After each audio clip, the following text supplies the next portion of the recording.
Yeah, I probably should have talked about this one before my Big Fat Greek Wedding 3, but let's be honest, that movie was more important to talk about. And I just want to mention that in this movie, they at one point mentioned that in the last film they had to send in demon hunters. Now I know exactly what they were talking about, but it just makes me want to believe that this son of a bitch exists in this world.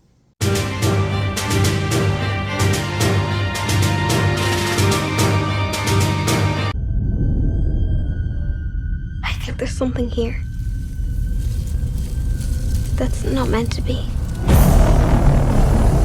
The Nun II takes place in 1956, where a priest is murdered, evil is spreading, and Sister Irene must once again take on Valak, the demon nun. I actually watched The Nun for the first time the other day, only a few hours before going to see this newest one, and everything everyone has said about it is true. It's really dull, boring, and I knew I was going to forget most of it after a few hours, and I did. I actually saw The Nun 2 with a few friends, and I was the only one who had seen the first one, and right after the second one was over, one of my friends looked at me and told me, yeah, I heard the first one is just her scaring people and chasing them around, and I looked at her and was like, You're spot on. That's the first movie to a T. And going into The Nun 2, I agree with most everybody that I wasn't really looking forward to this. The only bit of hope I had for it was that it would end up like Annabelle Creation, where nobody liked the first film, but really got into the second one. And I can definitely say that this newest one is 10 times better and more watchable than the first film. It's not a great movie, but to my surprise, I had a blast with it. This did improve on a lot that didn't work in the first film. I thought the characters were much more engaging in this one. I did care what happened to them, and they are actually likable. The story was much better this time around, and I was invested throughout.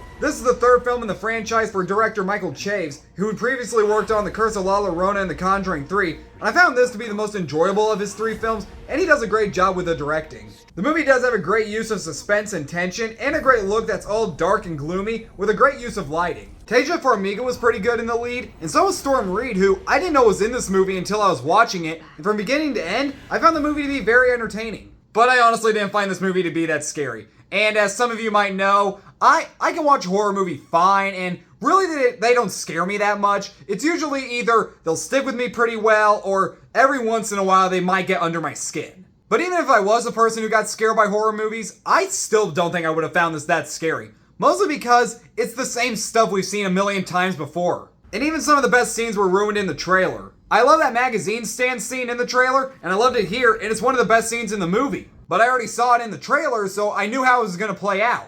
But who knows, maybe I'm alone on that. Because after the movie was over, people I saw it with were like, yeah, after watching that, I need to go home and watch like SpongeBob or a Disney movie. I was like, really? The Nun 2 is that scary that you gotta go home and watch Frozen. I mean, okay. Maybe it's because right before this I saw my Big Fat Greek Wedding 3, and I was like, I will watch literally anything else after that. But again, I don't really get scared by horror movies, so maybe that's just me. But I thought The Nun 2 was an enjoyable horror film and a good enough installment to the franchise. It's not one of the greatest horror films out there, but it does its job well enough. I'm gonna give The Nun 2 a B-. And I'm telling you, if they ever come out with a third film, they better call it None Ya Business. And it's really funny to me that the main character's name is Sister Irene, because when I was in like K through 5th grade, I went to a private Catholic school, and we had a Sister Irene. What are the chances this movie's about her? Probably very minimal. Thanks so much for watching, you guys. Subscribe to my channel, like this video, turn on the notification bell, and I'll be back later this week with a retro review. For what movie? You'll just have to wait and see, and I'll see you then.